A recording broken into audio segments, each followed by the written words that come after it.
ಸಿದ್ದರಾಮಯ್ಯ ಸರ್ಕಾರದ ವಿರುದ್ಧ ಆರ್ ಅಶೋಕ್ ಚಾಟಿ ಬೀಸುವ ಕೆಲಸವನ್ನ ಮಾಡಿದ್ದಾರೆ. ನೈತಿಕ ಹೊಣೆ ಹೊತ್ತು ಸಚಿವ ಸ್ಥಾನಕ್ಕೆ ರಾಜೀನಾಮೆಯನ್ನ ಕೊಡಿ, ಕಾಂಗ್ರೆಸ್ ಅಲ್ಲಿ ಕಿರುಕುಳ ಭಾಗ್ಯ, ಆತ್ಮಹತ್ಯೆ ಗ್ಯಾರಂಟಿಗಳೇ ಹೆಚ್ಚಾಗ್ತಾ ಇದೆ ಅಂತ ಟ್ವೀಟ್ನಲ್ಲಿ ವಿಪಕ್ಷ ನಾಯಕ ಆರ್ ಅಶೋಕ್ ವಾಗ್ದಾಳಿಯನ್ನ ನಡೆಸಿದ್ದಾರೆ. ಸಂಬಂಧಪಟ್ಟ ಇಲಾಖೆಯ ಸಚಿವರು ರಾಜೀನಾಮೆಯನ್ನ ಕೊಡಬೇಕು ಅಂತ ಆಗ್ರಹಿಸಿದ್ದಾರೆ.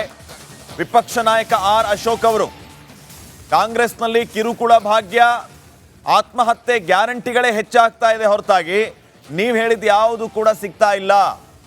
ಇದು ರಾಜ್ಯದ ಜನರಿಗೆ ನೀವು ಕೊಡುತ್ತಿರುವ ಭಾಗ್ಯ. ಕೂಡಲೇ ಸಚಿವ ಸ್ಥಾನಕ್ಕೆ ರಾಜೀನಾಮೆಯನ್ನ ಕೊಡಬೇಕು, ನೈತಿಕ ಹೊಣೆ ಹೊತ್ತು. ಕಾಂಗ್ರೆಸ್ನಲ್ಲಿ ಬರೀ ಇಂಥದ್ದೇ ಘಟನೆಗಳಾಗ್ತಾ ಇದೆ. ಕಿರುಕುಳ ಭಾಗ್ಯ, ಆತ್ಮಹತ್ಯೆ ಗ್ಯಾರಂಟಿಗಳೇ ಹೆಚ್ಚಾಗ್ತಾ ಇದೆ. ಸಿದ್ದರಾಮಯ್ಯನವರಿಗೆ ಮಾನ ಮರ್ಯಾದೆ ಇಲ್ಲ. ಈ ಸಿದ್ದರಾಮಯ್ಯ ಮುಖ್ಯಮಂತ್ರಿ ಆಗಿಯೂ ವೇಸ್ಟು. ಸಿದ್ದರಾಮಯ್ಯನವರು ಯಾವುದೇ ಕಾರಣಕ್ಕೂ ಮುಖ್ಯಮಂತ್ರಿ ಸ್ಥಾನದಲ್ಲಿ ಮುಂದುವರಿಬಾರದು ಅನ್ನೋ ರೀತಿಯಲ್ಲಿ ಮಾತಾಡಿದ್ದಾರೆ. ಈ ಬಗ್ಗೆ ಇನ್ನಷ್ಟು ಮಾಹಿತಿಯನ್ನ ನೀಡ್ತಾರೆ ಪ್ರತಿನಿಧಿ ಮಲ್ಲಿಕಾರ್ಜುನ್. ಈಗ ನೇರ ಸಂಪರ್ಕದಲ್ಲಿ ಜಾಯ್ನ್ ಆಗ್ತಿದ್ದಾರೆ. ಮಲ್ಲಿಕಾರ್ಜುನ್, ಗಮನಿಸ್ತಾ ಇದ್ದೀವಿ ಆರ್ ಅಶೋಕ್ ಅವರು ಸಿದ್ದರಾಮಯ್ಯ ಅವರ ವಿರುದ್ಧ ವಾಗ್ದಾಳಿಯನ್ನು ನಡೆಸಿದ್ದಲ್ಲದೆ ರಾಜೀನಾಮೆಯನ್ನು ಕೊಡಬೇಕು, ಸಂಬಂಧಪಟ್ಟ ಇಲಾಖೆ ಸಚಿವರು ನೈತಿಕತೆ ಅನ್ನೋದು ಇದ್ದರೆ ಒಂದು ನಿಮಿಷವೂ ಕೂಡ ನೀವು ಆ ಸ್ಥಾನದಲ್ಲಿ ಮುಂದುವರಿಬಾರದು ಅಂತ ಹೇಳಿದ್ದಾರೆ. ಈ ಗುತ್ತಿಗೆದಾರ ಆತ್ಮಹತ್ಯೆ ಪ್ರಕರಣದ ವಿಚಾರಕ್ಕೆ ಸಂಬಂಧಪಟ್ಟಂಗೆ ಆಗ್ತಾ ಇರೋ ಬೆಳವಣಿಗೆ ಏನೆಲ್ಲ ಅಪ್ಡೇಟ್ಸ್ ಕೊಡ್ತೀರಿ?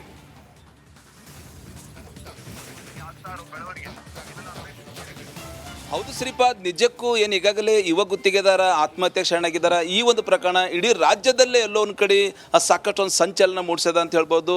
ಯಾಕಂದ್ರೆ ಏನು ಟೋಟಲಿ ಏನದಂದ್ರೆ ಪ್ರಭಾವಿ ಸಚಿವ ಪ್ರಿಯಾಂಕ್ ಖರ್ಗೆ ಅವರ ಆಪ್ತರು ಏನದಂದ್ರೆ ರಾಜು ಕಪ್ನೂರ್ ಸೇರಿದಂತೆ ಆ ಒಂದು ಏನು ತಂಡದ ಏನು ಆ ಗ್ಯಾಂಗಿನ ಕಿತಾಪತಿಯನ್ನು ಮಾಡಿ ಈಗಾಗಲೇ ಅವರನ್ನು ಬ್ಲ್ಯಾಕ್ ಮೇಲ್ ಮಾಡಿದ್ದಾರೆ. ಮತ್ತೇನದಂದ್ರೆ ಅವ್ರದ್ದು ಜೀವ ಬೆದರಿಕೆ ಹಿನ್ನೆಲೆಯಲ್ಲಿ ಏನು ಆತ್ಮಹತ್ಯೆಗೀಡಾಗಿದ್ದಾರೆ. ಅವ್ರ ಮನೆ ಮುಂಭಾಗದಲ್ಲಿ ನಾವಿದ್ದೀವಿ, ನೋಡ್ಬೋದು ನೀವು. ಮನೆಯಲ್ಲಿ ಆಕ್ರಂದನ ಮುಗಿಲು ಮುಟ್ಟದ ಅಂತ ಹೇಳ್ಬೋದು. ಈಗಾಗಲೇ ಈ ಒಂದು ಪ್ರಕರಣ ರಾಜಕೀಯ ವಲಯದಲ್ಲಿ ಕೂಡ ಸಾಕಷ್ಟು ಒಂದು ಸಂಚಲನ ಮೂಡಿಸಿ ಅಂತ ಹೇಳ್ಬೋದು. ವಿರೋಧ ಪಕ್ಷದ ನಾಯಕ ಆರ್ ಅಶೋಕ್ ಅವರು ಕೂಡ ರಾಜ್ಯದ ಮುಖ್ಯಮಂತ್ರಿ ಸಿದ್ದರಾಮಯ್ಯ ಅವರಿಗೆ ಸ್ವಲ್ಪ ಆದರೂ ಏನು ದೃಶ್ಯದಲ್ಲಿ ನೋಡ್ತಾ ಇದ್ರಿ, ಇಂಥ ಬಡ ಹೆಣ್ಣು ಮಕ್ಕಳ ಬಗ್ಗೆ, ಈ ಕುಟುಂಬಸ್ಥರ ಬಗ್ಗೆ ಸ್ವಲ್ಪ ಆದರೂ ಕಾಳಜಿ ಇದ್ದರೆ ಆ ತಕ್ಷಣವೇ ಏನು ಈಗಾಗಲೇ ಆರೋಪಿಗಳಿದ್ದಾರೆ ಅವರನ್ನು ಅರೆಸ್ಟ್ ಮಾಡಬೇಕು, ಈ ಒಂದು ಕುಟುಂಬಕ್ಕೆ ನ್ಯಾಯ ಕೊಡಬೇಕು ಅಂತೇಳಿ ಏನು ಈಗಾಗಲೇ ಆರ್ ಅಶೋಕ್ ಅವರು ಕೂಡ ಏನು ಆಗ್ರಹಿಸಿದ್ದಾರೆ. ರಾಜ್ಯದ ಮುಖ್ಯಮಂತ್ರಿ ಸಿದ್ದರಾಮಯ್ಯ ಅವರು ತಕ್ಷಣವೇ ರಾಜೀನಾಮೆ ಕೊಡಬೇಕು ಈ ಒಂದು ಕುಟುಂಬಕ್ಕೆ. ಈಗಾಗಲೇ ಇವ್ರು ಏನದಂದ್ರೆ ಏನು ಕೊಲೆ ಆರೋಪಿಗಳಿದ್ದಾರೆ ಅಂದ್ರೆ ಈಗಾಗಲೇ ಯಾರು ಇವ್ರನ್ನ ಬೆದರಿಕೆ ಹಾಕಿದಾರ ಅವರು ಅರೆಸ್ಟ್ ಮಾಡಬೇಕು ಅಂತೇಳಿ ಇವ್ರು ಸಾಕಷ್ಟೊಂದು ನಿನ್ನೆಯಿಂದ ಕಣ್ಣೀರು ಸುರಿಸ್ತಾ ಇದ್ದಾರೆ. ಎಲ್ಲೋ ಒಂದು ಕಡೆ ನಮಗೆ ನ್ಯಾಯ ಸಿಗಲೇಬೇಕು, ರಾಜ್ಯದ ಮುಖ್ಯಮಂತ್ರಿ ಗೃಹ ಸಚಿವರು ನ್ಯಾಯ ಕೊಡಬೇಕು ಅಂತೇಳಿ ಇವರು ಆಗ್ರಹಿಸ್ತಾ ಇದ್ದಾರೆ. ಈಗಾಗಲೇ ವಿರೋಧ ಪಕ್ಷದವರು ಕೂಡ ನಿಮ್ಮ ಕುಟುಂಬಕ್ಕೆ ನ್ಯಾಯ ಸಿಗಬೇಕು ಅಂತ ಧ್ವನಿ ಎತ್ತಾ ಇದ್ದಾರೆ. ಯಾವ ರೀತಿ ಒಂದು ನ್ಯಾಯ ಬೇಕು, ಏನು ಹೇಳ್ಬೇಕಂತೀರಿ ನೀವು? ಹೇಳಿ ಸರ್, ನಮಗೆ ನ್ಯಾಯ ಬೇಕು ಸರ್. ನಮ್ಮ ತಮ್ಮ ಅದೆಷ್ಟು ತನ್ನೊಳಗೆ ಬಚ್ಚಿಟ್ಕೊಂಡವನ್ನ ಎಲ್ಲ ಲೆಟರ್ನಾಗ ಇನ್ಫಾರ್ಮೇಷನ್ ಬರ್ದನಲ್ರಿ ಸರ್, ಅದ್ರ ಬಗ್ಗೆ ಪೂರಾನು ವೆರಿಫಿಕೇಶನ್ ಆಗಬೇಕು ಸರ್. ಇದ್ರ ಬಗ್ಗೆ ವೆರಿಫಿಕೇಶನ್ ಆಗಿ ಅದು ಯಾರ ಕಡೆ ತಪ್ಪಿರಲಿ, ಅದೇನಿರಲಿ ನೋಡಲಿ ಸರ್. ನಾವು ಅದು ನಮ್ಮ ತಮ್ಮ ತಪ್ಪು ಮಾಡೋಣಂದ್ರೆ ಅದು ಅದ್ರ ಪರವಾಗಿ ನಾವು ಮಾತಾಡ್ಲತ್ತಿಲ್ಲ ಸರ್. ಇದ್ರ ಬಗ್ಗೆ ಇದ್ರದ್ದು ಏನದ ಸಾಲ್ಯೂಷನ್. ಒಂದು ವೇಳೆ ಅವು 1 ಕೋಟಿ ರೂಪಾಯಿ ಅದೇನೋ ತಿಂದನು ಅಥವಾ ಅದು ಮಿಸ್ಯೂಸ್ ಮಾಡ್ಕೊಂಡಿದ್ದು ನಾನು ತಿಕ್ಕೋರಿ ಸರ್, ನಾವು ಈ ಥರ ಇರ್ತಿದ್ದಿದ್ದಿಲ್ಲ ರೀ ಸರ್. ಇದು ಈ ಪರಿಸ್ಥಿತಿನ ನೋಡ್ಕೋಬೇಕ್ರಿ ಸರ್, ನಾವು ಹೆಂಗಿದ್ದೀವಿ ಅನ್ನೋದು. ಅವ್ರು ಹೆಂಗೆ ಹೇಳತ್ತಾರಿ ಸರ್, 10 ಲಕ್ಷ 20 ಲಕ್ಷ 40 ಲಕ್ಷ 60 ಲಕ್ಷ 1 ಕೋಟಿ ಕೊಡು ಅಂದರೆ ಸರ್ ನಾವು ಎಲ್ಲಿಂದ ಕೊಡ್ಬೇಕು ಸರ್? ಇದು ಅವ್ರದ್ದೊಂದು ಕುಟುಂಬಸ್ಥರು, ಅವ್ರ ಸೋದರಿ ಏನೆಲ್ಲ ಸಚಿನ್ ಗುತ್ತಿಗೆದಾರ ಸತ್ತರ ಅವ್ರ ಸೋದರಿಯರ ಒಂದು ನೋ ಅಂತ ಹೇಳ್ಬೋದು. ನೋಡ್ಬೋದು ನಿಮ್ಮ ಮನೆ ಈಗಾಗಲೇ ಒಂದು ತಗಡದ ಮನೆ ಇದೆ, ತೀರಾ ಬಡವರು ಇದ್ದಾರೆ, ನಾವು ತೀರಾ ಬಡವರು ಇದ್ದೀವಿ. ಟೋಟಲಿ ನಮ್ಮ ಕಷ್ಟ ಇನ್ನು ನೋಡ್ಬೋದು. ರಾಜ್ಯದ ಜನ ನೋಡ್ಬೋದು, ರಾಜ್ಯದ ಗೃಹ ಸಚಿವರು ಮುಖ್ಯಮಂತ್ರಿಗಳು ನಮ್ಮ ಪರಿಸ್ಥಿತಿ ನೋಡಬೇಕು, ನಮ್ಮ ನ್ಯಾಯ ಕೊಡೋಂಥ ಕೆಲಸ ಮಾಡಬೇಕು. ಯಾಕಂದ್ರೆ ಈಗಾಗಲೇ ಸರ್ಕಾರದಲ್ಲಿ ಪ್ರಭಾವಿ ಸಚಿವರ ಕೈವಾಡ ಇದೆ, ಪ್ರಭಾವಿ ಸಚಿವರ ಬೆಂಬಲಿಗರು ಇದ್ದಾರೆ ಎಂಬುದನ್ನು ಆರೋಪ ಕೇಳಿದ್ರೆ ಹೊಂಟದ. ಆ ಒಂದು ಹಿನ್ನೆಲೆಯಲ್ಲಿ ನಮಗೆ ನ್ಯಾಯ ಸಿಗೋದು ಎಲ್ಲೋ ಒಂದು ಕಡೆ ತೀರಾ ಕಷ್ಟ ಅಂತೇಳಿ ಇವ್ರು ಹೇಳ್ತಾ ಇದ್ದಾರೆ. ಏನು ಈಗಾಗಲೇ ರಾಜ್ಯದ ಮುಖ್ಯಮಂತ್ರಿಗೆ ಏನಂತ ಕೇಳ್ಬೇಕಂತೀರಿ ತಾವು? ಸರ್, ಇದ್ರ ಬಗ್ಗೆ ನಾವು ನಮ್ಮ ತಮ್ಮನ ಬಗ್ಗೆ ನಾವು ಕಂಪ್ಲೇಂಟು ಮೊನ್ನೆನಿಂದ ಕೊಡ್ಲತ್ತಿದ್ದೀವಿ ಸರ್. ನಿನ್ನೆ ಒಂದು ಡೆತ್ ಆಯ್ತು ಸರ್. ನಿನ್ನೆಯಿಂದ ಇಲ್ಲಿವರೆಗೆ ಏನೂ ಕ್ರಮ ಕೈಗೊಂಡಿಲ್ಲ ಸರ್ ಅವರು. ಯಾಕೆ ಸರ್ ಇಷ್ಟೊಂದು ಡಿಲೇ ಸರ್? ಕ್ರಮ ಕೈಗೊಳ್ಳಕ್ಕೆ ಪೊಲೀಸರು ಕೇಸ್ ಆಗಿದೆ ಅಂದ್ರೆ ಕ್ರಮ ಅರೆಸ್ಟ್ ಮಾಡಿದಾರೆ ಇಲ್ಲ, ಏನು ಮಾಡ್ತಾ ಇದ್ದಾರೆ ಪೊಲೀಸರು? ಅದೇ ಸರ್, ನಾವು ಅದೇ ಕೇಳ್ತಾ ಇದೀವಿ ಸರ್, ಏನು ಮಾಡ್ತಾ ಇದ್ದಾರೆ, ನೆಕ್ಸ್ಟ್ ಸ್ಟೆಪ್ ಏನಾಯ್ತು ಸರ್, ನಮಗೆ ಅದು ಗೊತ್ತಾಗಬೇಕು ಸರ್. ಯಾಕಂದ್ರೆ ಸರ್ ಇದು ಕಾಮನ್ ಮ್ಯಾನ್ ಅಂದ ತಕ್ಷಣನೇ ಇದ್ರ ಬಗ್ಗೆ ಯಾರು ಕ್ರಮ ಕೈಗೊಳ್ಳೋದಿಲ್ಲ ಸರ್. ತೀರ್ಕೊಂಡ್ರೆ ಅಂದ್ರೆ ಫುಲ್ ಹೆಡ್ಲೈನ್ ಅದ, ಸ್ಕೂಲ್ ಹಾಲಿಡೇ ಕೊಟ್ಟರು, ಗೌರ್ಮೆಂಟ್ ಹಾಲಿಡೇ ಕೊಟ್ಟರು. ಒಂದು ಕಾಮನ್ ಮ್ಯಾನ್ ತೀರ್ಕೊಂಡ್ರೆ ಅವ್ರಿಗೆ ಏನು ಭೀ ಇದು ಇಲ್ಲ ರೀ ಸರ್. ಅವ್ರಿಗೆ ತಿಳ್ಕೊಬೇಕ್ರಿ ಎಷ್ಟ್ರ ಗೌರ್ಮೆಂಟ್. ಒಬ್ಬರು ಬೀದರ್ ಸಚಿವರ ಒಬ್ಬರು ಬಂದು ಕೇಳಿಲ್ರಿ ಕೇಳೇನ್ರಿ ಏನಾಗ್ಯದ ಏನಿಲ್ಲ ಅಲ್ಲಿ ಅಷ್ಟು ಡೆತ್ ನೋಟ್ ಮೇಲೆ ಟ್ಯಾಗ್ ಮಾಡಿ ಬರ್ದು ಹೇಳೇನ್ರಿ ಒಬ್ಬರಿಗೂ ಸಚಿವರು ರೆಸ್ಪಾನ್ಸ್ ಕೊಟ್ಟಿಲ್ರಿ. ರೆಸ್ಪಾನ್ಸ್ ಕೊಡ್ತೀರಂದ್ರೆ ನಮ್ಮ ತಮ್ಮ ನಮಗೆ ಉಳಿತಿದ್ದೇನ್ರಿ. ನಿನ್ನೆ ಎಲ್ಲೆಲ್ಲಿ ಹೋಗಿರಿ ನಿಮ್ಮ ತಮ್ಮನಿಗೋಸ್ಕರ? ಎಲ್ಲೆಲ್ಲಿ ಹೋಗಿರಿ? ಯಾರಿಗೆ ಭೇಟಿಯಾಗಿರಿ? ನಮ್ಮ ತಮ್ಮನಿಗೋಸ್ಕರ ನಾವು ಪೊಲೀಸ್ ಸ್ಟೇಷನ್ ತಿರುಗಿದ್ದೀವ್ರಿ. ನಾವು ಗಾಂಧಿ ಸರ್ಕಲ್ ಪೊಲೀಸ್ ಸ್ಟೇಷನ್ ರೀ, ದನ್ನೂರು ಪೊಲೀಸ್ ಸ್ಟೇಷನ್ಗೆಲ್ಲ ತೆರ್ಕೊಂಡ್ರು. ನಮಗೆ ಹೇಳ್ಸಿ ಮಾತಾಡಿ ಕೇಳಿಸ್ಕೊಟ್ರಿ ಹೊಸ ಮಂದಿ. ಒಂದು PSI ಆಗಿ ಸರ್ ಗೆಟ್ಟಿಂಗ್ ಸೊಸೈಡ್ ಅಂತ ಹೇಳಿ ಬರೀತಿರ್ತಾನ್ರಿ ಸರ್ ಅವನು. ಗೆಟ್ಟಿಂಗ್ ಅಂದ್ರೆ ಅವ್ರು ಯಾವ ಥರ ನಮಗೆ ಹೇಳ್ಸಿ ಮಾತಾಡ್ತಾರೆ ಗೊತ್ತಾ? ಸತ್ತಾದ್ಮೇಲೆ ಯಾರು ಪೋಸ್ಟ್ ಮಾಡ್ತಾರಮ್ಮ ಇದು? ಗೆಟ್ಟಿಂಗ್ ಅಂದ್ರೆ ಏನು ಸರ್? ಮೀನಿಂಗ್ ಗೊತ್ತಿಲ್ಲ ಅವ್ರಿಗೆ. ಗೆಟ್ಟಿಂಗ್ ಅದ್ರ ನಾ ಮಾಡ್ಕೋತಾ ಇದೀನಿ ಅಂತ ಅರ್ಥ ಸರ್ ಅದು. ಈಗಾಗಲೇ ಇಲ್ಲಿ ಶಾಸಕರು ಇರ್ಬೋದು, ಸಂಬಂಧಪಟ್ಟ ಜನಪ್ರತಿನಿಧಿಗಳು ಯಾರಾದ್ರೂ ನಿಮ್ ಗೋಳ್ ಕೇಳಿದಾರೇನು? ಯಾರಾದ್ರೂ ಫೋನ್ ಹಚ್ಚಿದಾರೇನು? ಯಾರು ಇಲ್ಲ ಸರ್, ಇಲ್ಲಿವರೆಗೆ ಯಾರು ಇಲ್ಲ ಸರ್. ಇಲ್ಲಿವರೆಗೆ ಯಾರು ಇಲ್ಲ ಸರ್. ಏನ್ ಆಗ್ರಹ ಮಾಡ್ತೀರಿ? ಏನ್ ಮನವಿ ಮಾಡ್ತೀರಿ ನೀವು? Sir first of all police station ಒಳಗೆ ಅಧಿಕಾರಿಗಳೇ ಹಾಕಿರಲ್ಲ ಸರ್. ಅವ್ರು ಕಂಪ್ಲೇಂಟ್ ತಗೊಂಡಿಲ್ಲ ಅಂದ್ರೆ ನೀ ಕಂಪ್ಲೇಂಟ್ ಯಾಕೆ ಕೊಟ್ಟಿಲ್ಲ ಅಮ್ಮ ಅಂತ ನನಗೆ ರಿಟರ್ನ್ ಕಾಲ್ ಮಾಡಬೇಕಿತ್ತು ಸರ್. ಅವ್ರು ಮಾಡಿಲ್ಲ ಸರ್. ಮತ್ತೆ ನಿನ್ನೆ ನೈಟ್ 9 ಗಂಟೆಗೂ ಹೋಗಿದ್ದೇವ್ರಿ ಸರ್ ಮೊನ್ನೆ. ಆದ್ರೂ ಕಾಲ್ ಮಾಡಿದ್ರು ಸರ್ ರಿಸೀವ್ ಮಾಡಿಲ್ಲ ಸರ್ ಅವರು. ಏನೀಗ ಟೋಟಲಿ ಸರ್ಕಾರಕ್ಕೆ ಏನೊಂದು ನ್ಯಾಯ ಕೇಳ್ತೀರಿ? ಏನ್ ನ್ಯಾಯ ಕೇಳ್ತೀರಿ ತಾವು? ಏನ್ ಹೇಳ್ತೀರಿ ಸರ್ಕಾರ ಕೊನೆದಾಗ ಹೇಳಿ? ಕೊನೆಯದಾಗಿ sir first of all police station ಒಳಗೆ ಎಲ್ಲರೂ ಇರಬೇಕ್ರಿ ಸರ್, ಅಧಿಕಾರಿಗಳು. ಸೊ ಇದು ಈ ಒಂದು ಕುಟುಂಬಸ್ಥರು ನೋವು ಅಂತ ಹೇಳ್ಬೋದು. ಟೋಟಲ್ ನಮ್ಮ ಪೊಲೀಸರಿಂದ ಸ್ಪಂದನೆ ಸಿಕ್ಕಿಲ್ಲ. ಈಗಾಗಲೇ ನಾವು ಸಾಕಷ್ಟೊಂದು ನಮ್ಮ ತಮ್ಮ ಈಗಾಗಲೇ ಏನು ಬದುಕ್ತೀನೋ ಎಲ್ಲೊಂದು ಕಡೆ ಪೊಲೀಸರು ನಮ್ಮ ಸಹಕಾರ ಮಾಡೋರು. ಇವತ್ತು ಈ ಒಂದು ಪರಿಸ್ಥಿತಿ ನಿಜಕ್ಕೂ ನಮ್ಮ ಮನೆ ಮುಂಭಾಗದಲ್ಲಿ ನೋಡ್ಬೋದು. ನಾವು ತೀರಾ ಬಡವರು ಇದ್ದೀವಿ, ನಾವು ಕಣ್ಣೀರು ಹಾಕ್ತಾ ಇದ್ದೀವಿ. ರಾಜ್ಯದ ಟೋಟಲಿ ಗೃಹ ಸಚಿವರು ಇರ್ಬೋದು, ಸರ್ಕಾರ ಇರ್ಬೋದು, ನಮ್ಮ ನ್ಯಾಯ ಕೊಡುವಂಥ ಕೆಲಸ ಮಾಡಲೇಬೇಕು. ಬಡವರಿಗೊಂದು ನ್ಯಾಯ, ಶ್ರೀಮಂತರಿಗೊಂದು ನ್ಯಾಯ, ರಾಜಕಾರಣಿಗಳಿಗೊಂದು ನ್ಯಾಯ, ಲೀಡರ್ಗಳಿಗೊಂದು ನ್ಯಾಯ ಇದು ಇರಬಾರ್ದು ಅಂತೇಳಿ ಈ ಒಂದು ಕುಟುಂಬಸ್ಥರು ಸಾಕಷ್ಟೊಂದು ನೋವನ್ನು ವ್ಯಕ್ತಪಡಿಸ್ತಾ ಇದ್ದಾರೆ ಅಂತ ಹೇಳ್ಬೋದು ಶ್ರೀಪಾದ್. ಹೀಗಾಗಿ ಈಗಾಗಲೇ ಈ ಒಂದು ಪ್ರಕರಣ ಇಡೀ ರಾಜ್ಯದಲ್ಲೇ ಸಾಕಷ್ಟೊಂದು ಸಂಚಲನ ಮೂಡಿಸಿದೆ. ಆಡಳಿತ ಪಕ್ಷದ ವಿರುದ್ಧ ಬಿಜೆಪಿಯವರು ಅಲ್ಲಲ್ಲಿ ಮುಗಿಬೀಳುವ ಮೂಲಕ ಈ ಒಂದು ಏನು ಈಗಾಗಲೇ ರಾಜ್ಯದಲ್ಲಿ ಗುತ್ತಿಗೆದಾರರ ಆತ್ಮಹತ್ಯೆ ಈ ಹಿಂದೆ ಕೂಡ ಈ ಒಂದು ಪ್ರಕರಣ ನಿಜಕ್ಕೂ ಈ ಒಂದು ಕುಟುಂಬಕ್ಕೆ ನ್ಯಾಯ ಕೊಡಲೇಬೇಕು ಎಂಬುದು ಕೂಗು ವಿರೋಧ ಪಕ್ಷದಲ್ಲೂ ಕೂಡ ಕೇಳಿ ಹೊಂಟು ಅಂತ ಹೇಳ್ಬೋದು Shripad. Okay, thank you Mallikarjun ಮಾಹಿತಿಗಾಗಿ. ಆ ದಿನ ಒಂದು ಕೇಸ್ ನೋಡೋಕ್ಕೆ ಗುದಿಗೆ ಹಾಸ್ಪಿಟಲ್ ಹೋಗಿದ್ದಾರೆ. ಅವ್ರು ಬರುವುದಕ್ಕೆ ಈವ್ನಿಂಗ್ 7:30 ಆಗಿದೆ. ಅಲ್ಲಿವರೆಗೂ ವೆಯ್ಟ್ ಮಾಡಿ ಅವ್ರು ಬಂದಾಗ FIR ಮಾಡ್ತೇವಂತ ನಮ್ಮ ಸ್ಟೇಷನ್ SHOಗಳು ಹೇಳಿದ್ದಾರೆ. ಅವ್ರಿಗೋಸ್ಕರ ವೆಯ್ಟ್ ಮಾಡಿದೆ. ಒಂದು ಮಿಸ್ಸಿಂಗ್ ರಿಪೋರ್ಟ್ ತೊಗೊಂಡು ಬೇಗ ಮಾಡಬೇಕಿತ್ತು. ಅವ್ರೇನು ಮಾಡಿದ್ದಾರೆ ಅಂದರೆ ಮಿಸ್ಸಿಂಗ್ ರಿಪೋರ್ಟ್ ಮಾಡಿಲ್ಲ, FIR ಮಾಡಿಲ್ಲ, ಬಟ್ ತನಿಖೆ ಕ್ರೈಮ್ ಸ್ಟಾಫ್ ಸ್ಟಾರ್ಟ್ ಮಾಡಿದ್ದಾರೆ. ಲೊಕೇಶನ್ ತಗೊಳ್ಳೋದು ಇದೆಲ್ಲ ಸ್ಟಾರ್ಟ್ ಮಾಡಿದ್ದಾರೆ. ಅನ್ಫಾರ್ಚುನೇಟ್ಲಿ ಫೋನ್ ಸ್ವಿಚ್ ಆಫ್ ಆಗಿದೆ. ಆಮೇಲೆ ಯಾರೋ ಬೇರೆ ಹೋಟೆಲ್ ವೇಟರ್ಗೆ ಕೂಡ ದುಡ್ಡು ಹಾಕಿಸ್ಕೊಂಡಿದ್ದಾರೆ. ಆ ವ್ಯಕ್ತಿ ಕೂಡ ಸ್ವಿಚ್ ಆಫ್ ಮಾಡ್ಕೊಂಡಿದ್ದಾನೆ. ಆ ವ್ಯಕ್ತಿ ಪತ್ತೆ ಮಾಡಿರ್ತಿದ್ರು ನಮಗೇನೋ ಸ್ವಲ್ಪ ಸುಳಿವು ಸಿಕ್ತಿತ್ತು. ನಮ್ಮವರು ಪ್ರಕರಣ ದಾಖಲಿಸಿಕೊಳ್ಳದೆ ಇನ್ವೆಸ್ಟಿಗೇಷನ್ ಸ್ಟಾರ್ಟ್. ಸಿದ್ದರಾಮಯ್ಯ ಸರ್ಕಾರದ ವಿರುದ್ಧ ಅಶೋಕ್ ಚಾಟಿ ಬೀಸುವ ಕೆಲಸವನ್ನ ಮಾಡಿದ್ದಾರೆ. ನೈತಿಕ ಹೊಣೆ ಹೊತ್ತು ಸಚಿವ ಸ್ಥಾನಕ್ಕೆ ರಾಜೀನಾಮೆಯನ್ನ ಕೊಡಿ, ಕಾಂಗ್ರೆಸ್ ಅಲ್ಲಿ ಕಿರುಕುಳ ಭಾಗ್ಯ, ಆತ್ಮಹತ್ಯೆ ಗ್ಯಾರಂಟಿಗಳೇ ಹೆಚ್ಚಾಗ್ತಾ ಇದೆ ಅಂತ ಟ್ವೀಟ್ನಲ್ಲಿ ವಿಪಕ್ಷ ನಾಯಕ ಅಶೋಕ್ ವಾಗ್ದಾಳಿಯನ್ನ ನಡೆಸಿದ್ದಾರೆ. ಸಂಬಂಧಪಟ್ಟ ಇಲಾಖೆಯ ಸಚಿವರು ರಾಜೀನಾಮೆಯನ್ನ ಕೊಡಬೇಕು ಅಂತ ಆಗ್ರಹಿಸಿದ್ದಾರೆ. ವಿಪಕ್ಷ ನಾಯಕ ಅಶೋಕ್ ಅವರು ಕಾಂಗ್ರೆಸ್ನಲ್ಲಿ ಕಿರುಕುಳ ಭಾಗ್ಯ, ಆತ್ಮಹತ್ಯೆ ಗ್ಯಾರಂಟಿಗಳೇ ಹೆಚ್ಚಾಗ್ತಾ ಇದೆ ಹೊರತಾಗಿ ನೀವು ಹೇಳಿದ ಯಾವುದು ಕೂಡ ಸಿಗ್ತಾ ಇಲ್ಲ. ಇದು ರಾಜ್ಯದ ಜನರಿಗೆ ನೀವು ಕೊಡುತ್ತಿರುವ ಭಾಗ್ಯ. ಕೂಡಲೇ ಸಚಿವ ಸ್ಥಾನಕ್ಕೆ ರಾಜೀನಾಮೆಯನ್ನ ಕೊಡಬೇಕು, ನೈತಿಕ ಹೊಣೆ ಹೊತ್ತು. ಕಾಂಗ್ರೆಸ್ನಲ್ಲಿ ಬರೀ ಇಂಥದ್ದೇ ಘಟನೆಗಳಾಗ್ತಾ ಇದೆ. ಕಿರುಕುಳ ಭಾಗ್ಯ, ಆತ್ಮಹತ್ಯೆ ಗ್ಯಾರಂಟಿಗಳೇ ಹೆಚ್ಚಾಗ್ತಾ ಇದೆ. ಸಿದ್ದರಾಮಯ್ಯನವರಿಗೆ ಮಾನ ಮರ್ಯಾದೆ ಇಲ್ಲ. ಈ ಸಿದ್ದರಾಮಯ್ಯ ಮುಖ್ಯಮಂತ್ರಿ ಆಗಿಯೂ ವೇಸ್ಟು.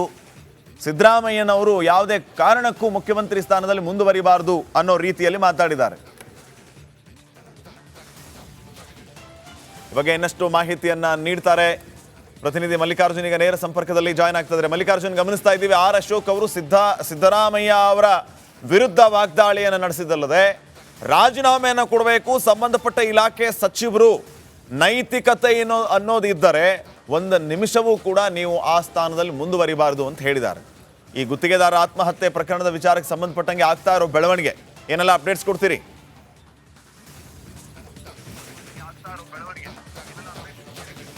ಹೌದು ಶ್ರೀಪಾದ್, ನಿಜಕ್ಕೂ ಏನು ಈಗಾಗಲೇ ಯುವ ಗುತ್ತಿಗೆದಾರ ಆತ್ಮಹತ್ಯೆ ಶರಣಾಗಿದ್ದಾರೆ. ಈ ಒಂದು ಪ್ರಕರಣ ಇಡೀ ರಾಜ್ಯದಲ್ಲೇ ಎಲ್ಲೋ ಒಂದು ಕಡೆ ಸಾಕಷ್ಟು ಒಂದು ಸಂಚಲನ ಮೂಡಿಸದ ಅಂತ ಹೇಳ್ಬೋದು. ಯಾಕಂದ್ರೆ ಏನು ಟೋಟಲಿ ಏನದಂದ್ರೆ ಪ್ರಭಾವಿ ಸಚಿವ ಪ್ರಿಯಾಂಕ್ ಖರ್ಗೆ ಅವರ ಆಪ್ತರು ಏನದಂದ್ರೆ ರಾಜು ಕಪ್ನೂರ್ ಸೇರಿದಂತೆ ಆ ಒಂದು ಏನು ತಂಡದ ಏನು ಆ ಗ್ಯಾಂಗಿನ ಕಿತಾಪತಿಯನ್ನು ಮಾಡಿ ಈಗಾಗಲೇ ಅವರನ್ನು ಬ್ಲ್ಯಾಕ್ ಮೇಲ್ ಮಾಡಿದ್ದಾರೆ. ಮತ್ತೇನದಂದ್ರೆ ಅವ್ರದ್ದು ಜೀವ ಬೆದರಿಕೆ ಹಿನ್ನೆಲೆಯಲ್ಲಿ ಏನು ಆತ್ಮಹತ್ಯೆಗೀಡಾಗಿದ್ದಾರೆ. ಅವ್ರ ಮನೆ ಮುಂಭಾಗದಲ್ಲಿ ನಾವಿದ್ದೀವಿ, ನೋಡ್ಬೋದು ನೀವು. ಮನೆಯಲ್ಲಿ ಆಕ್ರಂದನ ಆಕ್ರಂದನ ಮುಗಿಲು ಮುಟ್ಟದ ಅಂತ ಹೇಳ್ಬೋದು. ಈಗಾಗಲೇ ಈ ಒಂದು ಪ್ರಕರಣ ರಾಜಕೀಯ ವಲಯದಲ್ಲಿ ಕೂಡ ಸಾಕಷ್ಟು ಒಂದು ಸಂಚಲನ ಮೂಡಿಸಿದೆ ಅಂತ ಹೇಳ್ಬೋದು. ವಿರೋಧ ಪಕ್ಷದ ನಾಯಕ ಆರ್ ಅಶೋಕ್ ಅವರು ಕೂಡ ರಾಜ್ಯದ ಮುಖ್ಯಮಂತ್ರಿ ಸಿದ್ದರಾಮಯ್ಯ ಅವರಿಗೆ ಸ್ವಲ್ಪ ಆದರೂ ಏನು ದೃಶ್ಯದಲ್ಲಿ ನೋಡ್ತಾ ಇದ್ರಿ, ಇಂಥ ಬಡ ಹೆಣ್ಣು ಮಕ್ಕಳ ಬಗ್ಗೆ, ಈ ಕುಟುಂಬಸ್ಥರ ಬಗ್ಗೆ ಸ್ವಲ್ಪ ಆದರೂ ಕಾಳಜಿ ಇದ್ದರೆ ತಕ್ಷಣವೇ ಈಗಾಗಲೇ ಆರೋಪಿಗಳಿದ್ದಾರೆ ಅವರನ್ನು ಅರೆಸ್ಟ್ ಮಾಡಬೇಕು, ಈ ಒಂದು ಕುಟುಂಬಕ್ಕೆ ನ್ಯಾಯ ಕೊಡಬೇಕು ಅಂತೇಳಿ ಏನು ಈಗಾಗಲೇ ಆರ್ ಅಶೋಕ್ ಅವರು ಕೂಡ ಆಗ್ರಹಿಸಿದ್ದಾರೆ. ರಾಜ್ಯದ ಮುಖ್ಯಮಂತ್ರಿ ಸಿದ್ದರಾಮಯ್ಯ ಅವರು ತಕ್ಷಣವೇ ರಾಜೀನಾಮೆ ಕೊಡಬೇಕು ಈ ಒಂದು ಕುಟುಂಬಕ್ಕೆ. ಈಗಾಗಲೇ ಇವ್ರು ಏನದಂದ್ರೆ ಏನು ಕೊಲೆ ಆರೋಪಿಗಳಿದ್ದಾರೆ ಅಂದ್ರೆ ಈಗಾಗಲೇ ಯಾರು ಇವರನ್ನ ಬೆದರಿಕೆ ಹಾಕಿದ್ದಾರೆ ಅವರು ಅರೆಸ್ಟ್ ಮಾಡಬೇಕು ಅಂತೇಳಿ ಇವ್ರು ಸಾಕಷ್ಟೊಂದು ನಿನ್ನೆಯಿಂದ ಕಣ್ಣೀರು ಸುರಿಸ್ತಾ ಇದ್ದಾರೆ. ಎಲ್ಲೋ ಒಂದು ಕಡೆ ನಮಗೆ ನ್ಯಾಯ ಸಿಗಲೇಬೇಕು, ರಾಜ್ಯದ ಮುಖ್ಯಮಂತ್ರಿ ಗೃಹ ಸಚಿವರು ನ್ಯಾಯ ಕೊಡಬೇಕು ಅಂತೇಳಿ ಇವರು ಆಗ್ರಹಿಸ್ತಾ ಇದ್ದಾರೆ. ಈಗಾಗಲೇ ವಿರೋಧ ಪಕ್ಷದವರು ಕೂಡ ನಿಮ್ಮ ಕುಟುಂಬಕ್ಕೆ ನ್ಯಾಯ ಸಿಗಬೇಕು ಅಂತ ಧ್ವನಿ ಎತ್ತಾ ಇದ್ದಾರೆ. ಯಾವ ರೀತಿ ಒಂದು ನ್ಯಾಯ ಬೇಕು, ಏನು ಹೇಳ್ಬೇಕಂತೀರಿ ನೀವು ಹೇಳಿ ಸರ್? ನಮಗೆ ನ್ಯಾಯ ಬೇಕು ಸರ್. ನಮ್ಮ ತಮ್ಮ ಅದೆಷ್ಟು ತನ್ನೊಳಗೆ ಬಚ್ಚಿಟ್ಕೊಂಡವನ್ನ ಎಲ್ಲ ಲೆಟರ್ನಾಗ ಇನ್ಫಾರ್ಮೇಷನ್ ಬರ್ದನಲ್ರಿ ಸರ್, ಅದ್ರ ಬಗ್ಗೆ ಪೂರಾನು ವೆರಿಫಿಕೇಷನ್ ಆಗಬೇಕು ಸರ್. ಇದ್ರ ಬಗ್ಗೆ ವೆರಿಫಿಕೇಷನ್ ಆಗಿ ಅದು ಯಾರ ಕಡೆ ತಪ್ಪಿರಲಿ ಅದೇನಿರಲಿ ನೋಡಲಿ ಸರ್. ನಾವು ಅದು ನಮ್ಮ ತಮ್ಮ ತಪ್ಪು ಮಾಡೋಣಂದ್ರೆ ಅದು ಅದ್ರ ಪರವಾಗಿ ನಾವು ಮಾತಾಡ್ಲತ್ತಿಲ್ಲ ಸರ್. ಇದ್ರ ಬಗ್ಗೆ ಇದ್ರದ್ದು ಏನದ ಸಾಲ್ಯೂಷನ್. ಒಂದು ವೇಳೆ ಅವು 1 ಕೋಟಿ ರೂಪಾಯಿ ಅದೇನೋ ತಿಂದನು ಅಥವಾ ಅದು ಮಿಸ್ಯೂಸ್ ಮಾಡ್ಕೊಂಡಿದ್ದು ನಾನು ತಿಕ್ಕೋರಿ ಸರ್, ನಾವು ಈ ಥರ ಇರ್ತಿದ್ದಿದ್ದಿಲ್ಲ ರೀ ಸರ್. ಇದು ಈ ಪರಿಸ್ಥಿತಿನ ನೋಡ್ಕೋಬೇಕ್ರಿ ಸರ್, ನಾವು ಹೆಂಗಿದ್ದೀವಿ ಅನ್ನೋದು. ಅವ್ರು ಹೆಂಗೆ ಹೇಳ್ತಾರೆ ಸರ್ 10 ಲಕ್ಷ 20 ಲಕ್ಷ 40 ಲಕ್ಷ 60 ಲಕ್ಷ 1 ಕೋಟಿ ಕೊಡು ಅಂದರೆ ಸರ್ ನಾವು ಎಲ್ಲಿಂದ ಕೊಡ್ಬೇಕು ಸರ್? ಇದು ಅವ್ರದ್ದೊಂದು ಕುಟುಂಬಸ್ಥರು, ಅವ್ರ ಸೋದರಿ ಏನೆಲ್ಲ ಸಚಿನ್ ಗುತ್ತಿಗೆದಾರ್ ಸತ್ತರ ಅವ್ರ ಸೋದರಿಯರ ಒಂದು ನೋ ಅಂತ ಹೇಳ್ಬೋದು. ನೋಡ್ಬೋದು ನಿಮ್ಮ ಮನೆ ಈಗಾಗಲೇ ಒಂದು ತಗಡದ ಮನೆ ಇದೆ, ತೀರಾ ಬಡವರು ಇದ್ದಾರೆ, ನಾವು ತೀರಾ ಬಡವರು ಇದ್ದೀವಿ. ಟೋಟಲಿ ನಮ್ಮ ಕಷ್ಟ ಇನ್ನು ನೋಡ್ಬೋದು, ರಾಜ್ಯದ ಜನ ನೋಡ್ಬೋದು, ರಾಜ್ಯದ ಗೃಹ ಸಚಿವರು ಮುಖ್ಯಮಂತ್ರಿಗಳು ನಮ್ಮ ಪರಿಸ್ಥಿತಿ ನೋಡಬೇಕು, ನಮ್ಮ ನ್ಯಾಯ ಕೊಡುವಂಥ ಕೆಲಸ ಮಾಡಬೇಕು. ಯಾಕಂದ್ರೆ ಈಗಾಗಲೇ ಸರ್ಕಾರದಲ್ಲಿ ಪ್ರಭಾವಿ ಸಚಿವರ ಕೈವಾಡ ಇದೆ, ಪ್ರಭಾವಿ ಸಚಿವರ ಬೆಂಬಲಿಗರು ಇದ್ದಾರೆ ಎಂಬುದನ್ನು ಆರೋಪ ಕೇಳಿದ್ರೆ ಹೊಂಟದ. ಆ ಒಂದು ಹಿನ್ನೆಲೆಯಲ್ಲಿ ನಮಗೆ ನ್ಯಾಯ ಸಿಗೋದು ಎಲ್ಲೋ ಒಂದು ಕಡೆ ತೀರಾ ಕಷ್ಟ ಅಂತೇಳಿ ಇವ್ರು ಹೇಳ್ತಾ ಇದ್ದಾರೆ. ಏನು ಈಗಾಗಲೇ ರಾಜ್ಯದ ಮುಖ್ಯಮಂತ್ರಿಗೆ ಏನಂತ ಕೇಳ್ಬೇಕಂತೀರಿ ತಾವು? ಸರ್ ಇದ್ರ ಬಗ್ಗೆ ನಾವು ನಮ್ಮ ತಮ್ಮನ ಬಗ್ಗೆ ನಾವು ಕಂಪ್ಲೇಂಟು ಮೊನ್ನೆನಿಂದ ಕೊಡ್ಲತ್ತಿದ್ದೀವಿ ಸರ್. ನಿನ್ನೆ ಒಂದು ಡೆತ್ ಆಯ್ತು ಸರ್. ನಿನ್ನೆಯಿಂದ ಇಲ್ಲಿವರೆಗೆ ಏನೂ ಕ್ರಮ ಕೈಗೊಂಡಿಲ್ಲ ಸರ್ ಅವರು. ಯಾಕೆ ಸರ್ ಇಷ್ಟೊಂದು ಡಿಲೇ ಸರ್? ಕ್ರಮ ಕೈಗೊಳ್ಳಕ್ ಪೊಲೀಸರು ಕೇಸ್ ಆಗಿದೆ ಅಂದ್ರೆ ಕ್ರಮ ಅರೆಸ್ಟ್ ಮಾಡಿದಾರೆ ಇಲ್ಲ, ಏನ್ ಮಾಡ್ತಾ ಇದ್ದಾರೆ ಪೊಲೀಸರು? ಅದೇ ಸರ್ ನಾವು ಅದೇ ಕೇಳ್ತಾ ಇದೀವಿ ಸರ್, ಏನ್ ಮಾಡ್ತಾ ಇದ್ದಾರೆ, ನೆಕ್ಸ್ಟ್ ಸ್ಟೆಪ್ ಏನಾಯ್ತು ಸರ್, ನಮಗೆ ಅದು ಗೊತ್ತಾಗಬೇಕು ಸರ್. ಯಾಕಂದ್ರೆ ಸರ್ ಇದು ಕಾಮನ್ ಮ್ಯಾನ್ ಅಂದ ತಕ್ಷಣನೇ ಇದ್ರ ಬಗ್ಗೆ ಯಾರು ಕ್ರಮ ಕೈಗೊಳ್ಳೋದಿಲ್ಲ ಸರ್. ತೀರ್ಕೊಂಡ್ರೆ ಅಂದ್ರೆ ಫುಲ್ ಹೆಡ್ಲೈನ್ ಅದ, ಸ್ಕೂಲ್ ಹಾಲಿಡೇ ಕೊಟ್ಟರು, ಗೌರ್ಮೆಂಟ್ ಹಾಲಿಡೇ ಕೊಟ್ಟರು. ಒಂದು ಕಾಮನ್ ಮ್ಯಾನ್ ತೀರ್ಕೊಂಡ್ರೆ ಅವ್ರಿಗೆ ಏನು ಭೀ ಇದು ಇಲ್ಲ ರೀ ಸರ್. ಅವ್ರಿಗೆ ತಿಳ್ಕೊಬೇಕ್ರಿ ಎಷ್ಟ್ರ ಗೌರ್ಮೆಂಟ್. ಒಬ್ಬರು ಬೀದರ್ ಸಚಿವರ ಒಬ್ಬರು ಬಂದು ಕೇಳಿಲ್ರಿ ಏನಾಗ್ಯದ ಏನಿಲ್ಲ. ಅಲ್ಲಿ ಅಷ್ಟು ಡೆತ್ ನೋಟ್ ಮೇಲೆ ಟ್ಯಾಗ್ ಮಾಡಿ ಬರ್ದು ಹೇಳೇನ್ರಿ. ಒಬ್ಬರಿಗೂ ಸಚಿವರು ರೆಸ್ಪಾನ್ಸ್ ಕೊಟ್ಟಿಲ್ರಿ. ರೆಸ್ಪಾನ್ಸ್ ಕೊಡ್ತೀರಂದ್ರೆ ನಮ್ಮ ತಮ್ಮ ನಮಗೆ ಉಳಿತಿದ್ದೇನ್ರಿ. ನಿನ್ನೆ ಎಲ್ಲೆಲ್ಲಿ ಹೋಗಿರಿ ನಿಮ್ಮ ತಮ್ಮನಿಗೋಸ್ಕರ? ಎಲ್ಲೆಲ್ಲಿ ಹೋಗಿರಿ, ಯಾರು ಭೇಟಿಗಿರಿ? ನಮ್ಮ ತಮ್ಮನಿಗೋಸ್ಕರ ನಾವು ಪೊಲೀಸ್ ಸ್ಟೇಷನ್ ತಿರುಗಿದ್ದೀವಿ ರೀ. ನಾವು ಗಾಂಧಿ ಸರ್ಕಲ್ ಪೊಲೀಸ್ ಸ್ಟೇಷನ್ ರೀ, ದನ್ನೂರು ಪೊಲೀಸ್ ಸ್ಟೇಷನ್ಗೆಲ್ಲ ತಿಳ್ಕೊಂಡ್ರು. ನಮಗೆ ಹೇಳ್ಸಿ ಮಾತಾಡಿ ಕೇಳಿಸ್ಕೊಟ್ರು ರೀ ಹೊಸ ಮಂದಿ. ಒಂದು PSI ಆಗಿ ಸರ್ ಗೆಟ್ಟಿಂಗ್ ಸುಸೈಡ್ ಅಂತೇಳಿ ಬರೀತಿರ್ತಾನ್ರಿ ಸರ್ ಅವನು. ಗೆಟ್ಟಿಂಗ್ ಅಂದ್ರೆ ಅವ್ರು ಯಾವ ಥರ ನಮಗೆ ಹೇಳ್ಸಿ ಮಾತಾಡ್ತಾರೆ ಗೊತ್ತಾ? ಸತ್ತಾದ್ಮೇಲೆ ಯಾರು ಪೋಸ್ಟ್ ಮಾಡ್ತಾರಮ್ಮ ಇದು? ಗೆಟ್ಟಿಂಗ್ ಅಂದ್ರೆ ಏನು ಸರ್? ಮೀನಿಂಗ್ ಗೊತ್ತಿಲ್ಲ ಅವ್ರಿಗೆ. ಗೆಟ್ಟಿಂಗ್ ಅದ್ರ ನಾ ಮಾಡ್ಕೋತಾ ಇದೀನಿ ಅಂತ ಅರ್ಥ ಸರ್ ಅದು. ಈಗಾಗಲೇ ಇಲ್ಲಿ ಶಾಸಕರು ಇರ್ಬೋದು, ಸಂಬಂಧಪಟ್ಟ ಜನಪ್ರತಿನಿಧಿಗಳು ಯಾರಾದ್ರೂ ನಿಮ್ ಗೋಳ್ ಕೇಳಿದಾರೇನು, ಯಾರಾದ್ರೂ ಫೋನ್ ಹಚ್ಚಿದಾರೇನು? ಯಾರು ಇಲ್ಲ ಸರ್, ಇಲ್ಲಿವರೆಗೆ ಯಾರು ಇಲ್ಲ ಸರ್. ಇಲ್ಲಿವರೆಗೆ ಯಾರು ಇಲ್ಲ ಸರ್. ಏನ್ ಆಗ್ರಹ ಮಾಡ್ತೀರಿ, ಏನ್ ಮನವಿ ಮಾಡ್ತೀರಿ ನೀವು sir? First of all police station ಒಳಗೆ ಅಧಿಕಾರಿಗಳೇ ಹಾಕಿರಲ್ಲ ಸರ್.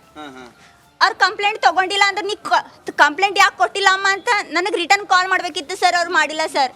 ಮತ್ತೆ ನಿನ್ನೆ ನೈಟು 9 ಗಂಟೆಗೂ ಹೋಗಿದ್ದೇವ್ರಿ ಸರ್ ಮೊನ್ನೆ. ಆದ್ರೂ ಕಾಲ್ ಮಾಡಿದ್ರು ಸರ್ ರಿಸೀವ್ ಮಾಡಿಲ್ಲ ಸರ್ ಅವರು. ಏನೀಗ ಟೋಟಲಿ ಸರ್ಕಾರಕ್ಕೆ ಏನೊಂದು ನ್ಯಾಯ ಕೇಳ್ತೀರಿ, ಏನ್ ನ್ಯಾಯ ಕೇಳ್ತೀರಿ ತಾವು? ಏನ್ ಹೇಳ್ತೀರಿ ಸರ್ಕಾರ ಕೊನೆದಾಗ ಹೇಳಿ? ಕೊನೆಯದಾಗಿ sir first of all police station ಒಳಗೆ ಎಲ್ಲರೂ ಇರಬೇಕ್ರಿ ಸರ್, ಅಧಿಕಾರಿಗಳು. ಸೊ ಇದು ಈ ಒಂದು ಕುಟುಂಬಸ್ಥರು ನೋವು ಅಂತ ಹೇಳ್ಬೋದು. ಟೋಟಲ್ ನಮ್ಮ ಪೊಲೀಸರಿಂದ ಸ್ಪಂದನೆ ಸಿಕ್ಕಿಲ್ಲ. ಈಗಾಗಲೇ ನಾವು ಸಾಕಷ್ಟೊಂದು ನಮ್ಮ ತಮ್ಮ ಈಗಾಗಲೇ ಏನು ಬದುಕ್ತೀನೋ ಎಲ್ಲೊಂದು ಕಡೆ ಪೊಲೀಸರು ನಮ್ಮ ಸಹಕಾರ ಮಾಡೋರು. ಇವತ್ತು ಈ ಒಂದು ಪರಿಸ್ಥಿತಿ ನಿಜಕ್ಕೂ ನಮ್ಮ ಮನೆ ಮುಂಭಾಗದಲ್ಲಿ ನೋಡ್ಬೋದು. ನಾವು ತೀರಾ ಬಡವರು ಇದ್ದೀವಿ, ನಾವು ಕಣ್ಣೀರು ಹಾಕ್ತಾ ಇದ್ದೀವಿ. ರಾಜ್ಯದ ಟೋಟಲಿ ಗೃಹ ಸಚಿವರು ಇರ್ಬೋದು, ಸರ್ಕಾರ ಇರ್ಬೋದು, ನಮ್ಮ ನ್ಯಾಯ ಕೊಡುವಂಥ ಕೆಲಸ ಮಾಡಲೇಬೇಕು. ಬಡವರಿಗೊಂದು ನ್ಯಾಯ, ಶ್ರೀಮಂತರಿಗೊಂದು ನ್ಯಾಯ, ರಾಜಕಾರಣಿಗಳಿಗೊಂದು ನ್ಯಾಯ, ಲೀಡರ್ಗಳಿಗೊಂದು ನ್ಯಾಯ ಇದು ಇರಬಾರ್ದು ಅಂತೇಳಿ ಈ ಒಂದು ಕುಟುಂಬಸ್ಥರು ಸಾಕಷ್ಟೊಂದು ನೋವನ್ನು ವ್ಯಕ್ತಪಡಿಸ್ತಾ ಇದ್ದಾರೆ ಅಂತ ಹೇಳ್ಬೋದು ಶ್ರೀಪಾದ್. ಹೀಗಾಗಿ ಈಗಾಗಲೇ ಈ ಒಂದು ಪ್ರಕರಣ ಇಡೀ ರಾಜ್ಯದಲ್ಲೇ ಸಾಕಷ್ಟೊಂದು ಸಂಚಲನ ಮೂಡಿಸಿದೆ. ಆಡಳಿತ ಪಕ್ಷದ ವಿರುದ್ಧ ಬಿಜೆಪಿಯವರು ಅಲ್ಲಲ್ಲಿ ಮುಗಿಬೀಳುವ ಮೂಲಕ ಈ ಒಂದು ಏನು ಈಗಾಗಲೇ ರಾಜ್ಯದಲ್ಲಿ ಗುತ್ತಿಗೆದಾರರ ಆತ್ಮಹತ್ಯೆ ಈ ಹಿಂದೆ ಕೂಡ ಈ ಒಂದು ಪ್ರಕರಣ ನಿಜಕ್ಕೂ ಈ ಒಂದು ಕುಟುಂಬಕ್ಕೆ ನ್ಯಾಯ ಕೊಡಲೇಬೇಕು ಎಂಬುದು ಕೂಗು ವಿರೋಧ ಪಕ್ಷದಲ್ಲೂ ಕೂಡ ಕೇಳಿ ಹೊಂಟು ಅಂತ ಹೇಳ್ಬೋದು Shripad. Okay, thank you Mallikarjun ಮಾಹಿತಿಗಾಗಿ. ಆ ದಿನ ಒಂದು ಕೇಸ್ ನೋಡೋಕ್ಕೆ ಗುತ್ತಿಗೆ ಹಾಸ್ಪಿಟ್ಲ್ ಹೋಗಿದ್ದಾರೆ. ಅವ್ರು ಬರುವುದಕ್ಕೆ ಈವ್ನಿಂಗ್ 7-7:30 ಆಗಿದೆ.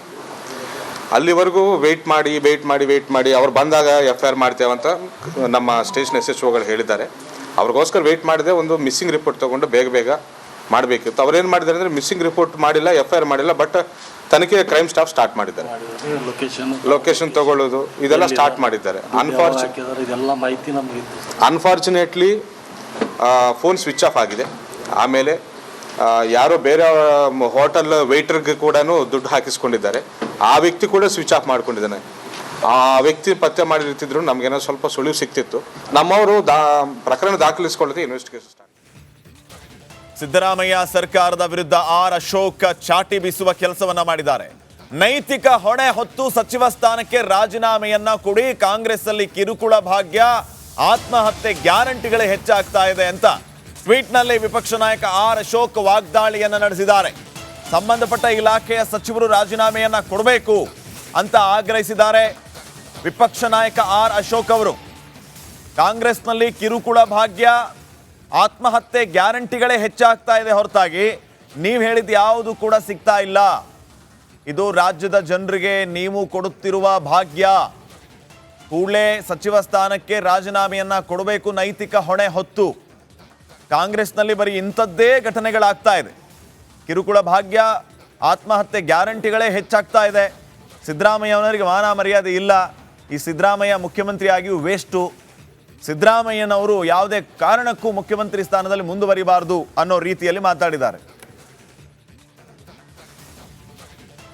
ಈ ಬಗ್ಗೆ ಇನ್ನಷ್ಟು ಮಾಹಿತಿಯನ್ನ ನೀಡ್ತಾರೆ ಪ್ರತಿನಿಧಿ ಮಲ್ಲಿಕಾರ್ಜುನ್. ಈಗ ನೇರ ಸಂಪರ್ಕದಲ್ಲಿ ಜಾಯ್ನ್ ಆಗ್ತಿದ್ದಾರೆ. ಮಲ್ಲಿಕಾರ್ಜುನ್, ಗಮನಿಸ್ತಾ ಇದ್ದೀವಿ ಅಶೋಕ್ ಅವರು ಸಿದ್ದರಾಮಯ್ಯ ಅವರ ವಿರುದ್ಧ ವಾಗ್ದಾಳಿಯನ್ನು ನಡೆಸಿದ್ದಲ್ಲದೆ ರಾಜೀನಾಮೆಯನ್ನು ಕೊಡಬೇಕು, ಸಂಬಂಧಪಟ್ಟ ಇಲಾಖೆ ಸಚಿವರು ನೈತಿಕತೆ ಅನ್ನೋದು ಇದ್ದರೆ ಒಂದು ನಿಮಿಷವೂ ಕೂಡ ನೀವು ಆ ಸ್ಥಾನದಲ್ಲಿ ಮುಂದುವರಿಬಾರದು ಅಂತ ಹೇಳಿದ್ದಾರೆ. ಈ ಗುತ್ತಿಗೆದಾರ ಆತ್ಮಹತ್ಯೆ ಪ್ರಕರಣದ ವಿಚಾರಕ್ಕೆ ಸಂಬಂಧಪಟ್ಟಂಗೆ ಆಗ್ತಾ ಇರೋ ಬೆಳವಣಿಗೆ ಏನೆಲ್ಲ ಅಪ್ಡೇಟ್ಸ್ ಕೊಡ್ತೀರಿ?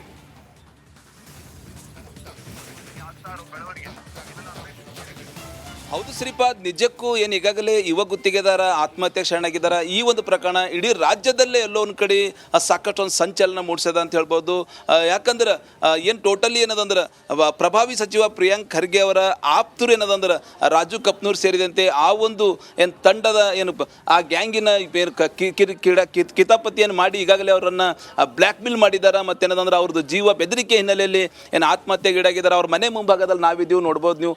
ಮನೆಯಲ್ಲಿ ಆಕ್ರಂದನ ಮುಗಿಲು ಮುಟ್ಟದ ಅಂತ ಹೇಳ್ಬೋದು. ಈಗಾಗಲೇ ಈ ಒಂದು ಪ್ರಕರಣ ರಾಜಕೀಯ ವಲಯದಲ್ಲಿ ಕೂಡ ಸಾಕಷ್ಟು ಒಂದು ಸಂಚಲನ ಮೂಡಿಸಿ ಅಂತ ಹೇಳ್ಬೋದು. ವಿರೋಧ ಪಕ್ಷದ ನಾಯಕ ಅಶೋಕ್ ಅವರು ಕೂಡ ರಾಜ್ಯದ ಮುಖ್ಯಮಂತ್ರಿ ಸಿದ್ದರಾಮಯ್ಯ ಅವರಿಗೆ ಸ್ವಲ್ಪ ಆದರೂ ಏನು ದೃಶ್ಯದಲ್ಲಿ ನೋಡ್ತಾ ಇದ್ರಿ, ಇಂಥ ಬಡ ಹೆಣ್ಣು ಮಕ್ಕಳ ಬಗ್ಗೆ, ಈ ಕುಟುಂಬಸ್ಥರ ಬಗ್ಗೆ ಸ್ವಲ್ಪ ಆದರೂ ಕಾಳಜಿ ಇದ್ದರೆ ಆ ತಕ್ಷಣವೇ ಈಗಾಗಲೇ ಆರೋಪಿಗಳಿದ್ದಾರೆ ಅವರನ್ನು ಅರೆಸ್ಟ್ ಮಾಡಬೇಕು, ಈ ಒಂದು ಕುಟುಂಬಕ್ಕೆ ನ್ಯಾಯ ಕೊಡಬೇಕು ಅಂತೇಳಿ ಏನು ಈಗಾಗಲೇ ಅಶೋಕ್ ಅವರು ಕೂಡ ಆಗ್ರಹಿಸಿದ್ದಾರೆ. ರಾಜ್ಯದ ಮುಖ್ಯಮಂತ್ರಿ ಸಿದ್ದರಾಮಯ್ಯ ಅವರು ತಕ್ಷಣವೇ ರಾಜೀನಾಮೆ ಕೊಡಬೇಕು ಈ ಒಂದು ಕುಟುಂಬಕ್ಕೆ.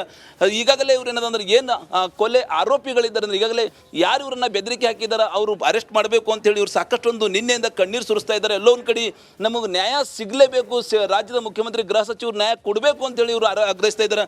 ಈಗಾಗಲೇ ವಿರೋಧ ಪಕ್ಷದವರು ಕೂಡ ನಿಮ್ಮ ಕುಟುಂಬಕ್ಕೆ ನ್ಯಾಯ ಸಿಗಬೇಕು ಅಂತ ಧ್ವನಿ ಎತ್ತಾ ಇದ್ದಾರೆ. ಯಾವ ರೀತಿ ಒಂದು ನ್ಯಾಯ ಬೇಕು, ಏನು ಹೇಳ್ಬೇಕಂತೀರಿ ನೀವು ಹೇಳಿ? ಸರ್, ನಮಗೆ ನ್ಯಾಯ ಬೇಕು ಸರ್. ನಮ್ಮ ತಮ್ಮ ಅದೆಷ್ಟು ತನ್ನೊಳಗೆ ಬಚ್ಚಿಟ್ಕೊಂಡವನ್ನ ಎಲ್ಲ ಲೆಟರ್ನಾಗ ಇನ್ಫಾರ್ಮೇಷನ್ ಬರ್ದನಲ್ರಿ ಸರ್, ಅದ್ರ ಬಗ್ಗೆ ಪೂರಾನು ವೆರಿಫಿಕೇಶನ್ ಆಗಬೇಕು ಸರ್. ಇದ್ರ ಬಗ್ಗೆ ವೆರಿಫಿಕೇಶನ್ ಆಗಿ ಅದು ಯಾರ ಕಡೆ ತಪ್ಪಿರಲಿ, ಅದೇನಿರಲಿ ನೋಡಲಿ ಸರ್. ನಾವು ಅದು ನಮ್ಮ ತಮ್ಮ ತಪ್ಪು ಮಾಡೋಣಂದ್ರೆ ಅದು ಅದ್ರ ಪರವಾಗಿ ನಾವು ಮಾತಾಡ್ಲತ್ತಿಲ್ಲ ಸರ್. ಇದ್ರ ಬಗ್ಗೆ ಇದ್ರದ್ದು ಏನದ ಸಾಲ್ಯೂಷನ್. ಒಂದು ವೇಳೆ ಅವು 1 ಕೋಟಿ ರೂಪಾಯಿ ಅದೇನೋ ತಿಂದನು ಅಥವಾ ಅದು ಮಿಸ್ಯೂಸ್ ಮಾಡ್ಕೊಂಡಿದ್ದು ನಾನು ತಿಕ್ಕೋರಿ ಸರ್, ನಾವು ಈ ಥರ ಇರ್ತಿದ್ದಿದ್ದಿಲ್ಲ ರೀ ಸರ್. ಇದು ಈ ಪರಿಸ್ಥಿತಿನ ನೋಡ್ಕೋಬೇಕ್ರಿ ಸರ್, ನಾವು ಹೆಂಗಿದ್ದೀವಿ ಅನ್ನೋದು. ಅವ್ರು ಹೆಂಗೆ ಹೇಳತ್ತಾರಿ ಸರ್, 10 ಲಕ್ಷ 20 ಲಕ್ಷ 40 ಲಕ್ಷ 60 ಲಕ್ಷ 1 ಕೋಟಿ ಕೊಡು ಅಂದರೆ ಸರ್ ನಾವು ಎಲ್ಲಿಂದ ಕೊಡ್ಬೇಕು ಸರ್? ಇದು ಅವ್ರದ್ದೊಂದು ಕುಟುಂಬಸ್ಥರು, ಅವ್ರ ಸೋದರಿ ಏನೆಲ್ಲ ಸಚಿನ್ ಗುತ್ತಿಗೆದಾರ ಸತ್ತರ ಅವ್ರ ಸೋದರಿಯರ ಒಂದು ನೋ ಅಂತ ಹೇಳ್ಬೋದು. ನೋಡ್ಬೋದು ನಿಮ್ಮ ಮನೆ ಈಗಾಗಲೇ ಒಂದು ತಗಡದ ಮನೆ ಇದೆ, ತೀರಾ ಬಡವರು ಇದ್ದಾರೆ, ನಾವು ತೀರಾ ಬಡವರು ಇದ್ದೀವಿ.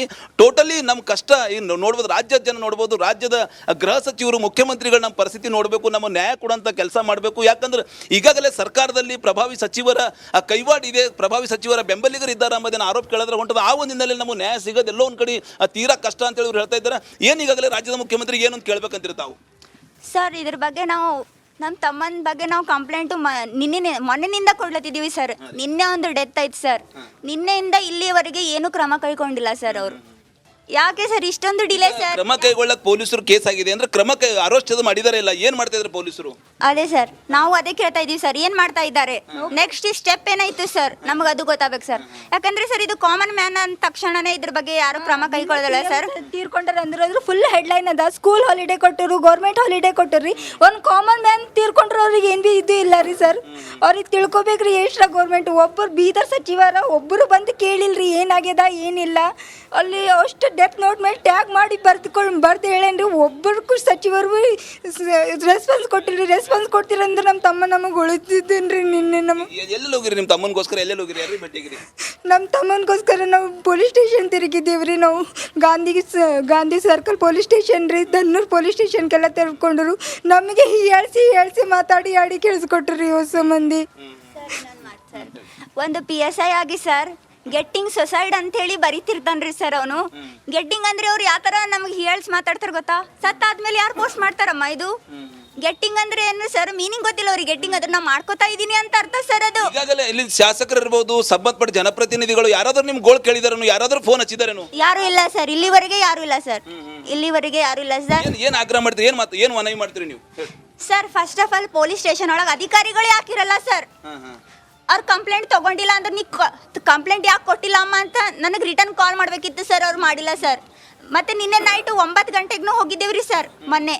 ಆದ್ರೂ ಕಾಲ್ ಮಾಡಿದ್ರು ಸರ್ ರಿಸೀವ್ ಮಾಡಿಲ್ಲ ಸರ್ ಅವರು. ಏನೀಗ ಟೋಟಲಿ ಸರ್ಕಾರಕ್ಕೆ ಏನೊಂದು ನ್ಯಾಯ ಕೇಳ್ತೀರಿ? ಏನ್ ನ್ಯಾಯ ಕೇಳ್ತೀರಿ ತಾವು? ಏನ್ ಹೇಳ್ತೀರಿ ಸರ್ಕಾರ ಕೊನೆದಾಗ ಹೇಳಿ? ಕೊನೆಯದಾಗಿ sir first of all police station ಒಳಗೆ ಎಲ್ಲರೂ ಇರಬೇಕ್ರಿ ಸರ್, ಅಧಿಕಾರಿಗಳು. ಸೊ ಇದು ಈ ಒಂದು ಕುಟುಂಬಸ್ಥರು ನೋವು ಅಂತ ಹೇಳ್ಬೋದು. ಟೋಟಲ್ ನಮ್ಮ ಪೊಲೀಸರಿಂದ ಸ್ಪಂದನೆ ಸಿಕ್ಕಿಲ್ಲ. ಈಗಾಗಲೇ ನಾವು ಸಾಕಷ್ಟೊಂದು ನಮ್ಮ ತಮ್ಮ ಈಗಾಗಲೇ ಏನು ಬದುಕ್ತೀನೋ ಎಲ್ಲೊಂದು ಕಡೆ ಪೊಲೀಸರು ನಮ್ಮ ಸಹಕಾರ ಮಾಡೋರು. ಇವತ್ತು ಈ ಒಂದು ಪರಿಸ್ಥಿತಿ ನಿಜಕ್ಕೂ ನಮ್ಮ ಮನೆ ಮುಂಭಾಗದಲ್ಲಿ ನೋಡ್ಬೋದು. ನಾವು ತೀರಾ ಬಡವರು ಇದ್ದೀವಿ, ನಾವು ಕಣ್ಣೀರು ಹಾಕ್ತಾ ಇದ್ದೀವಿ.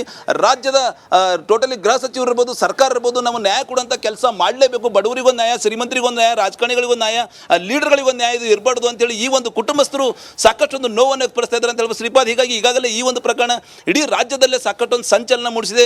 ಆಡಳಿತ ಪಕ್ಷದ ವಿರುದ್ಧ ಬಿಜೆಪಿಯವರು ಅಲ್ಲಲ್ಲಿ ಮುಗಿಬೀಳುವ ಮೂಲಕ ಈ ಒಂದು ಏನು ಈಗಾಗಲೇ ರಾಜ್ಯದಲ್ಲಿ ಗುತ್ತಿಗೆದಾರರ ಆತ್ಮಹತ್ಯೆ ಈ ಹಿಂದೆ ಕೂಡ ಆಗ್ಯಾವ. ಈ ಒಂದು ಪ್ರಕರಣ ನಿಜಕ್ಕೂ ಈ ಒಂದು ಕುಟುಂಬಕ್ಕೆ ನ್ಯಾಯ ಕೊಡಲೇಬೇಕು ಎಂಬುದು ಕೂಗು ವಿರೋಧ ಪಕ್ಷದಲ್ಲೂ ಕೂಡ ಕೇಳಿ ಹೊಂಟು ಅಂತ ಹೇಳ್ಬೋದು Shripad. Okay, thank you Mallikarjun ಮಾಹಿತಿಗಾಗಿ. ಆ ದಿನ ಒಂದು ಕೇಸ್ ನೋಡೋಕ್ಕೆ ಗುದಿಗೆ ಹಾಸ್ಪಿಟ್ಲ್ ಹೋಗಿದ್ದಾರೆ. ಅವ್ರು ಬರುವುದಕ್ಕೆ ಈವ್ನಿಂಗ್ 7:30 ಆಗಿದೆ. ಅಲ್ಲಿವರೆಗೂ ವೆಯ್ಟ್ ಮಾಡಿ ಅವ್ರು ಬಂದಾಗ FIR ಮಾಡ್ತೇವಂತ ನಮ್ಮ ಸ್ಟೇಷನ್ SHOಗಳು ಹೇಳಿದ್ದಾರೆ. ಅವ್ರಿಗೋಸ್ಕರ ವೆಯ್ಟ್ ಮಾಡಿದೆ. ಒಂದು ಮಿಸ್ಸಿಂಗ್ ರಿಪೋರ್ಟ್ ತೊಗೊಂಡು ಬೇಗ ಮಾಡಬೇಕಿತ್ತು. ಅವ್ರೇನು ಮಾಡಿದ್ದಾರೆ ಅಂದರೆ ಮಿಸ್ಸಿಂಗ್ ರಿಪೋರ್ಟ್ ಮಾಡಿಲ್ಲ, FIR ಮಾಡಿಲ್ಲ, ಬಟ್ ತನಿಖೆ ಕ್ರೈಮ್ ಸ್ಟಾಫ್ ಸ್ಟಾರ್ಟ್ ಮಾಡಿದ್ದಾರೆ. ಲೊಕೇಶನ್ ತಗೊಳ್ಳೋದು ಇದೆಲ್ಲ ಸ್ಟಾರ್ಟ್ ಮಾಡಿದ್ದಾರೆ. ಅನ್ಫಾರ್ಚುನೇಟ್ಲಿ ಫೋನ್ ಸ್ವಿಚ್ ಆಫ್ ಆಗಿದೆ. ಆಮೇಲೆ ಯಾರೋ ಬೇರೆ ಹೋಟೆಲ್ ವೇಟರ್ಗೆ ಕೂಡ ದುಡ್ಡು ಹಾಕಿಸ್ಕೊಂಡಿದ್ದಾರೆ. ಆ ವ್ಯಕ್ತಿ ಕೂಡ ಸ್ವಿಚ್ ಆಫ್ ಮಾಡ್ಕೊಂಡಿದ್ದಾನೆ. ಆ ವ್ಯಕ್ತಿ ಪತ್ತೆ ಮಾಡಿರ್ತಿದ್ರು ನಮಗೇನೋ ಸ್ವಲ್ಪ ಸುಳಿವು ಸಿಕ್ತಿತ್ತು.